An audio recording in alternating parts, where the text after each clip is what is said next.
આવનારા 2 દિવસમાં છોટાઉદેપુર જિલ્લામાં ભારે વરસાદની જે આગાહી છે તે બાબતે છોટાઉદેપુર પોલીસ તંત્ર જિલ્લા વહીવટી તંત્ર સાથે કોઈપણ પ્રકારના આપત્તિ વ્યવસ્થાપન માટે સુસજ્જ છે.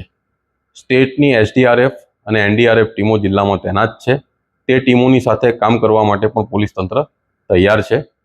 મારી જાહેર જનતાને અપીલ છે કે કોઝવે જેવા રસ્તાઓ ઉપર કે ખાડાઓમાં કે અજાણી જગ્યા ઉપર જે પાણી ભરાયેલું હોય એ પાણીમાં ઉતરવાની ભૂલ નહીં કરવી અને એ જગ્યા ઉપર સેલ્ફી લેવા જેવી પ્રવૃત્તિ નહીં કરવી. સોશિયલ મીડિયા ઉપર કોઈ પણ પ્રકારની અફવા ફેલાવવાથી દૂર રહેવું. પોલીસનું મુખ્ય કામ ટ્રાફિક વ્યવસ્થાપન કરીને જે રિહેબિલિટેશન અને વિસ્થાપન કરવાનું જે કામ હશે તે કામમાં વહીવટી તંત્રને સપોર્ટ કરવાનું કામ છે, જેના માટે પોલીસ તંત્ર તૈયાર છે.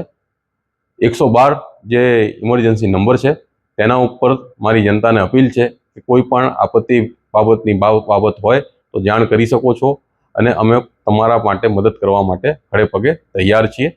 જનતાને સુરક્ષિત રહેવા, સલામત રહેવા મારી અપીલ છે. જય હિન્દ. નમસ્કાર. આપણા છોટાઉદેપુર જિલ્લામાં આગામી 48 કલાકમાં ભારેથી અતિ ભારે વરસાદની આગાહી છે અને તેજ પવન ફૂંકાશે એવી આગાહી છે. તો હું તમામ છોટાઉદેપુરના ગ્રામજનોને, નગરજનોને અપીલ કરું છું કે પોતાના ઘરમાં જ રહે અને કોઈ પણ જોખમી નાળા કે કોઝવે હોય એનાથી પસાર ન થાય. કોઈ પણ મુશ્કેલીમાં આવે તો જે આપણા સ્થાનિક તલાટી મંત્રી છે, સરપંચશ્રી છે, એમને તરત જ સંપર્ક કરે. એમને કોઈ પણ મુશ્કેલી હોય તો એમને જાણ કરે. બાકી છોટાઉદેપુર જિલ્લા વહીવટીતંત્ર તૈયાર છે અને સજજ છે. આપની હેલ્થની જેટલી ટીમ્સ છે એ આપણે હેલ્થ ફેસિલિટીઝ ઉપર કાર્યરત રહેશે.